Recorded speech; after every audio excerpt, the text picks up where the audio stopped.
of my election profile to every household in this ward. I haven't finished yet, but I will before the election day. All right. Thank you very much. And the next candidate, Gary Walsh. Good evening. My name is Gary Walsh. I just found a piece of history which represents what I did at one time. I was a paramedic in the city of Toronto for a number of years. So I've been on the street, I've saved your lives, I've pulled you out of burning cars. I've served the public diligently. I was very proud to have served. For about 20 years after that, I was a paralegal. I represented people in the courts. I saved their driver's licenses. I saved a lot of things for a lot of people. I was very successful as a paralegal. And then since that time, leaving that profession, I've been an undercover investigator. In fact, by appearing on TV tonight and shaving off my long hair and my beard, I'll never be able to do that again. But I'm saying right now, you need somebody willing to investigate line by line the city finances for the last 7 years.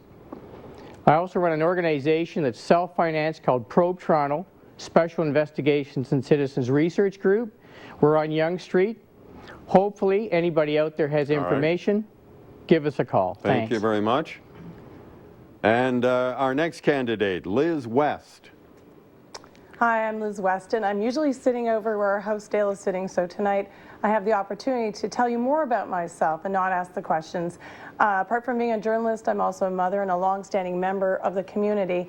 And what I think makes the neighborhood so special in Ward 30 is the people, because the people have invested in homes and in businesses, and they so obviously care about the ward. I think they deserve a councillor that cares about them. I would have an office in the ward. I would answer your phone calls and your emails. I'd make two-way dialogue a priority. And at community consultations, I'd listen to you and I'd talk straight to you. At City Hall, I'd be your eyes and your ears. I'm going to push for transparency, accountability, and smart spending of our tax dollars.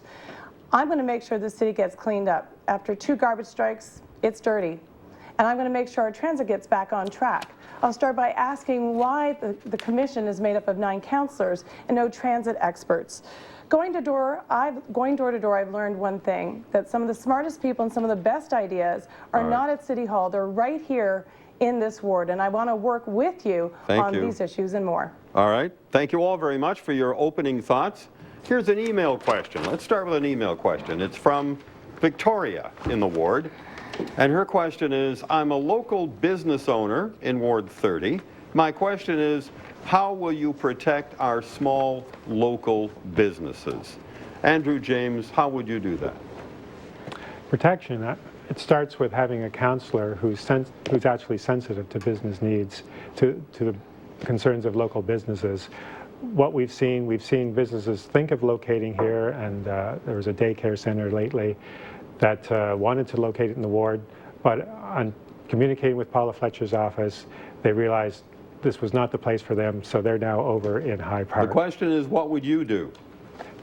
The answer is to be responsive to business needs, to take leadership, to talk to the BIAs, and I have been talking to the BIAs already, including on Gerrard Street, where the concerns of the East Chinatown Business Association have not been reflected, and we're seeing this the degradation of Gerrard Street. It's sad what's happened to it over the last 20 or 30 years. Mahalie Varga, what would you do? The question is how you would help and protect small local business.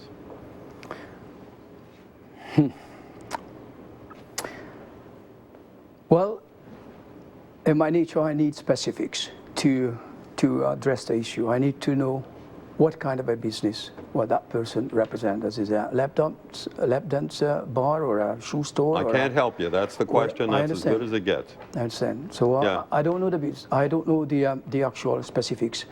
Without specifics, there is actually no way to help. I don't know what location. I don't know what business. I don't know what does he need. All right. First, I have to talk to him. All right. I get the point. Gary Walsh, how would you protect, help small business? The first thing I do, and this is part of my paralegal practice, is make small business aware of what assistance there is from the provincial and federal levels of government. And just a quick example, hiring a student for the summer where their wages would be subsidized, hiring handicapped people under federal programs. The first thing I'd do, I'd make sure they were taking full advantage.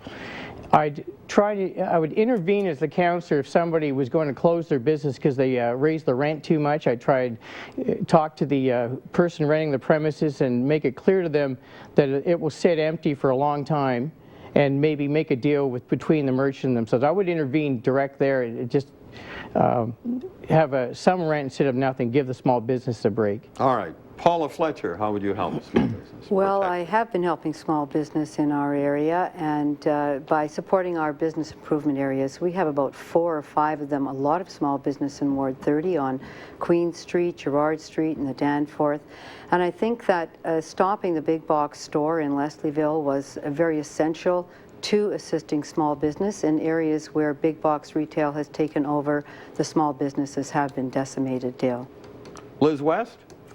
Yeah, thank you. I can think of 3 things off the top of my head. I was on the Danforth talking to a retailer who's explained how when his customers stop for 2 minutes to grab a quick Greek coffee, they turn around, they've got a parking ticket. We've got parking issues in Ward 30. People feel like they're under attack by parking enforcement, and we can start by offering a grace period for 15 minutes after your parking ticket runs out, and also look at ways to use parking enforcement to help traffic control and not use it as a means to take money out of taxpayers' pockets. Secondly, we can look at fees. You know, the idea of having to charge a retailer $200 to have a sandwich board on the sidewalk to advertise their business can kill some of the small businesses. They simply can't afford it.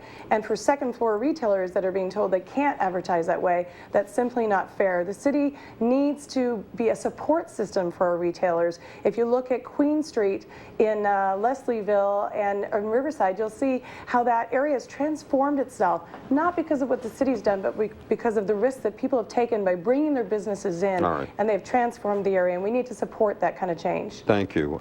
Mark Dewdney, how would you help? How would you protect small business? As some of my learned colleagues have said, there are some areas in the ward that are suffering right now. Little India is one. We counted 6 stores that were completely closed and shuttered at one point during our walk down there. We have another merchant who's been unable to lease his property for 2 years. There's a reason for that, and the merchants tell me that it's traffic flow. We must improve the traffic flow. Now, one thing we have to do is attract more people to the area in the first place. Not a lot of people know about the Gerrard India Bazaar, but everybody knows about Taste of the Danforth.